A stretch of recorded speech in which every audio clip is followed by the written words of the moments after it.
Welcome to the Be Magnetic podcast, where we ignite deep abundance and step into soul-led success without losing joy, freedom, or peace. This is for the woman who is bored, disconnected, and exhausted trying to win a game she doesn't want to play anymore. If your soul is calling for more flow, more ease, more magic, but you're not sure how to get there, get ready to become magnetic and create a life that is as juicy and abundant as you've always dreamed it could be. Hi, and welcome back to the podcast. Today, I want to talk a bit more about family, success, and how it all gets to be expansive, not exhausting. Every ambitious woman secretly wonders, can I have the big business and big success while at the same time having a big love at home, time for my family, or does something has to suffer for the other to thrive?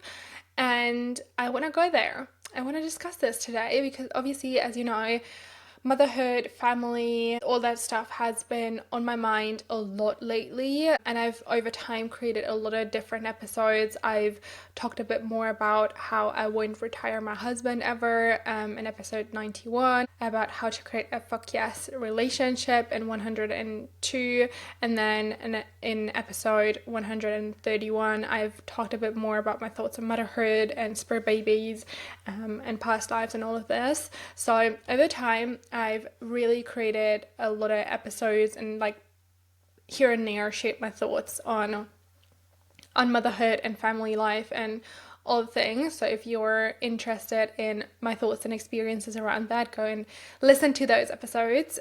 You can also finish that and then they are linked in the show notes below. But I also kind of want to draw a resume because I do find that motherhood or just like family and even self-care, like how can we balance basically home life with success is such a big conversation, and it's such an important part of leading with your feminine energy. So I want to discuss a bit more about how we can actually balance, family and success and, home life and success in a way that feels expansive and not exhausting. So recently, I've actually listened to an episode by Catherine Sinkina at the Manifestation Babe, and she's shared an episode, I don't know if you've heard it, but she's now basically a stay-at-home mum, and she's basically given up her entire business to become a stay-at-home mum. And obviously for everyone that will look different. It's just my suspicions from what I've heard her share in the podcast episode where she announced it, but I don't believe that as business owners, unless you sell, you can really fully step away from the business. And I don't believe she sold, so she technically is still the owner and it technically still makes her money, probably maybe not as much as before, because she will have to put some of the resources in something else, like in employees or other people that will continue her work, because obviously she, like, Manifestation Babe is still going. It's not something that is like, never, like, they're still posting, they're still running the business basically, and someone has to run it if not she. So she will have to put some of the resources into that, but I'm pretty sure that she still makes some money from it because obviously she put a lot of work into the business over the last decade. And she will still get some share of it, although she doesn't really do anything actively for it anymore. And that is probably what she's referred to when she said she's now becoming a stay-at-home mum, that she basically doesn't do anything actively for the business anymore. So she doesn't create any live masterclasses, any new courses. She doesn't do any coaching or any calls that she did before in it. So she basically focuses 100% of her time, energy on her home life, on her children, and like basically the team runs her business without her, which obviously is an incredible privilege to have when you are a founder and you have grown a successful business, and it's an incredible step. Anyway, I've listened to this episode, and obviously this got me thinking of where I stand with this whole topic of becoming a stay-at-home mum. And I realized that I actually always wanted to become a stay-at-home mum. It's not like I did express it this way. I didn't even know I wanted to become a mum a couple of years ago. So before that, if you'd asked me, I would be like, probably not, maybe not, right? So, and like, yet, become a stay-at-home mum. But I want to talk about it from a different perspective, because for me, it's not about the mum thing that is at the forefront of that desire, really. But I do believe that just the concept of being a stay-at-home mum is very fitting for women. And I'm not saying this means you can't at the same time be successful. What I'm referring to is that, or the reason why I can imagine that is because it allows me to be more in my feminine energy. Of course, we can lead in business with our feminine energy, but honestly, I would love to not have to work anymore in the traditional sense and be able to just nurture my husband, nurture my family, nurture my clients. And it doesn't necessarily mean to be a stay-at-home mom also to never work or to have to give up your business. Of course, for some people it looks like that, but for others, or the way I would approach it would probably be to just, still have my clients, to still, create and show up when I desire to show up, but without pressure, right? To know that someone else has the income or generates the income, so that the income that I generate is more of like the bonus, the add-on, the expansion of it. So that is kind of my idea, and the thoughts that I had based on this episode.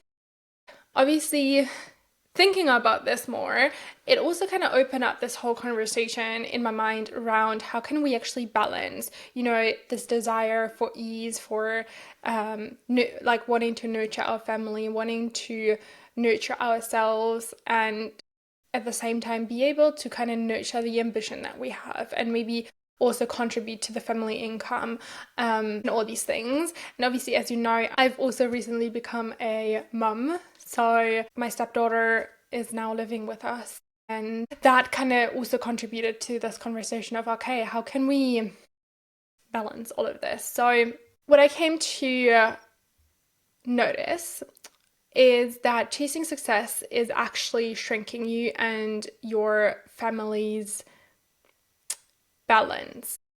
So what I mean by this is that if we are chasing success, if we are, like, for example, aiming to retire our husband, if we're trying to carry the whole family, and trust me, I've done this for a while. I have been the main income provider for my family, and I have in itself managed the family a lot and taken on a lot of responsibility just naturally for because of the situation that we are in. We live in my country and none of them does speak my language yet perfectly, yet understands the system that I grew up in and we now live in. As a naturally ambitious person who has a lot of goals and dreams for life, for my family, I just took charge a lot, and I've noticed that it's actually not really healthy, neither for me nor for my partner or for the family in and of itself. So the reason why that is because for you as a woman, it is exhausting. It is exhausting to hold so much. It's exhausting to be responsible for so much, to carry so much, when you actually thrive when you have more space, more flow, more openness, where you can actually just fill that with your presence and fill that with what comes to you in the moment and what you feel called to do. And it also shrinks your partner because they are now not having a purpose. They now don't have a responsibility, basically, when they actually need it, because the masculine thrives in purpose and support and providing and that. So by you taking charge of everything, you're actually shrinking yourself because you're taking away from what you actually need, and making yourself really exhausted. And you're shrinking your family because you don't give your partner what they need. But I can also acknowledge that some of you probably think that balancing the both is requiring some sacrifices, but I don't personally believe that it does. I personally think that we can actually like find a balance between, you know, being in our feminine, like and, being the nurturer of the family while also being to some extent successful, or not to some extent, like really successful if that is what you want. It is really just about expansion and about shifting the way you're showing up and the way you're leading in life and business. So you have to stop to try to be in control of everything. You have to stop to wanting to make it work so badly and just have to surrender to what comes naturally to you. And that is kind of what I refer to when I say I can totally imagine to become a stay-at-home mum at some point. I just refer to, for me, say becoming a stay-at-home mum equals just stopping to shrink myself, stopping to take on all the responsibilities and making things work, and start actually just flowing and just like letting pour out what is already within me, if that makes sense. So the way we find balance without sacrifice is we come back to who we really are and what we really want. So I'm sure that there is things at the moment in the way you're navigating your home life and your success in business that isn't working for you, and not necessarily in the sense of it doesn't result in an outcome, but rather it doesn't feel good. So I want you to make a list of all the things that don't work for you at the moment, that don't feel good to you. When I've done this, things like, for example, I don't want to manage all the appointments anymore. I don't want to make a plan of what we do on the weekend. I don't want to pay all the bills. I don't want to, be the one who's like delegating all the time. These are things that were on my list.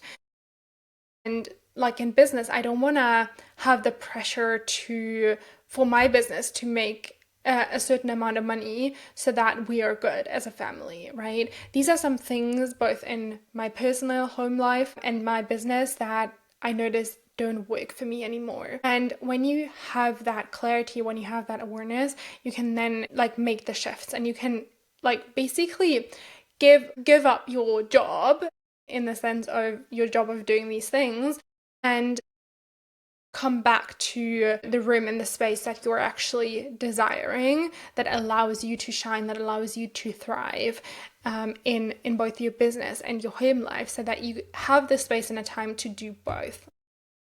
Because oftentimes it's not like an actual time thing, because we can buy back time by getting help. Like we can get a nanny, we can get a cleaner, we can get a cook, whatever. We can buy back time in this way, but we can't buy back our energy. We can make sure that we nurture our energy so it is as expanded and full as possible, but eventually our cups will run empty and we will have to dedicate some of the time that we have to filling them up again.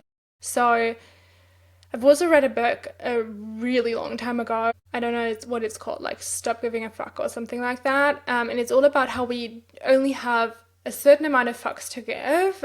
So we can care only about a certain amount of things until we run out of energy. And that's pretty much about it, right? You have to stop doing the things that don't feel good for you anyway, so that you have the time and the space to actually focus on things that feel good in how you nurture your success and your home life. And another kind of misconception around this is that your family does need more of your time, but they don't. Like, your family doesn't need more of your time, they need more of your essence.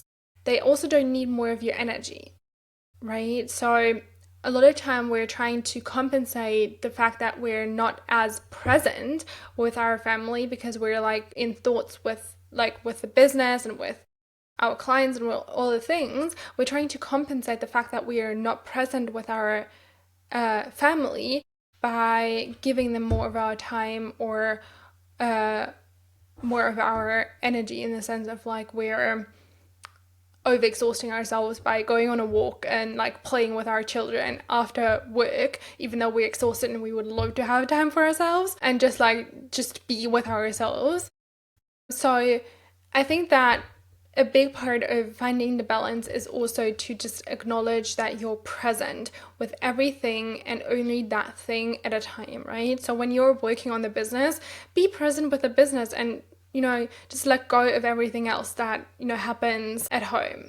When you're with your family, be present with them and not with the business, right? And when you're with yourself, be present with yourself and not with the family or the business. So let's get into 5 tools to balance family life and success in a way that makes you feel expanded.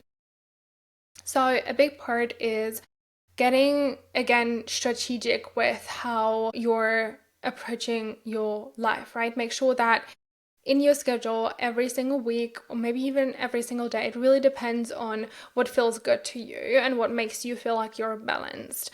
But get clear on how much time would you really like to spend with your family? How much time would you really like to spend on your business, or do you maybe need to spend on your business in order for it to thrive? And how much time do you want to spend with yourself? And then make sure that these are represented in your schedule, right?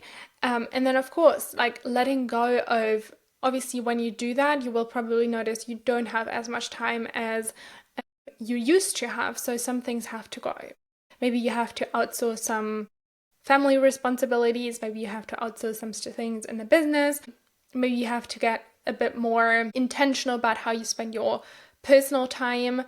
So like really let go of what you notice doesn't really feel expansive but feels draining in either of these aspects, right? What feels draining in your home life, what feels draining in your business, or with, scaling your business, creating more success, and just like find substitutes for that, or just leave them away completely in order for things to feel more aligned. Then also just allow yourself to soften, right? Success maybe used to look like just forcing it, pushing through, working really hard. But success in the next season, in the season where things are actually in balance, doesn't have to look this way. You can sustainably scale your business in ways that don't require forced pressure or hard work, right? And you get to shift into that season. And we often do this by leading with our feminine energy to be able to show up differently in our life and in our business. Also, the 4th tool is compassion and kindness. This is not about perfection. This is not about you said you're gonna spend 1 hour every day with your family, that you really have to do this. Like if at some in some weeks or on some days you can't meet that standard, that's okay. This is not about perfectionism. This is about presence. How present can you get with that one task at hand? And how much compassion can you show yourself for all of the things that you're holding and all the things that you're wanting to do, right? And then number 5 is to acknowledge what you actually desire. A big part of why family and success combined does feel exhausting is because we're not actually really clear on what we are desiring. We think we still want a lot of the success metrics is when we maybe actually don't really want this, or we think we want to spend so much time with our family, when in reality we don't really want this either, because maybe it makes us feel like we're not we're ignoring our deeper desires for success, right? So acknowledge, what does success in this season look like for you, and what do you actually want from your family, and from your business, and then, build a life based around that vision and that vision. And if you do want to have help with that, I would love to invite you into Unbecoming, which is a one-off session where we do unravel all the things that no longer fit and that are built on pressure and perfectionism and force, and start looking at, okay, what does success actually look like for me in this next season, and how can I approach it with more of my feminine essence. It's linked in the show notes below.